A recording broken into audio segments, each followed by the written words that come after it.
আমরা মুসলমান, আল্লাহর গোলামি করব, নবীর আদর্শ মতে চলবো, আল্লাহর মোহাব্বত নিয়ে চলবো। ওই কবরে প্রশ্ন তিনটা, রবের পরিচয় দাও, ধর্মের পরিচয় দাও, রাহমাতুল লিল আলামিনের পরিচয় দাও। আর কোনো প্রশ্ন করা হবে না। আপনি কয় টাকার মালিক, আপনি কোন দলের লোক, আপনি কত শিক্ষিত, কোনো প্রশ্ন নাই।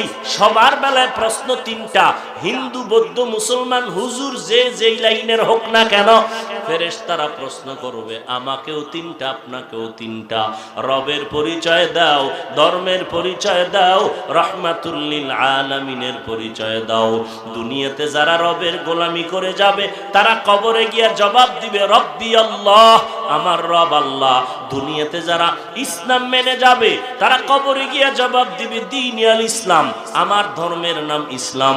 দুনিয়াতে যারা নবীর সুন্নত মানিয়া চলবে কবরে গিয়া আমার নবীকে দেখিয়া চিনে ফেলবে, পরিচয় দিবে। নবীজি বলেন সাথে সাথে আমার আল্লাহ তার কবরকে জান্নাতের বাগান বানায় দিবে। অতএব ভাইজানেরা, আর যারা দুনিয়া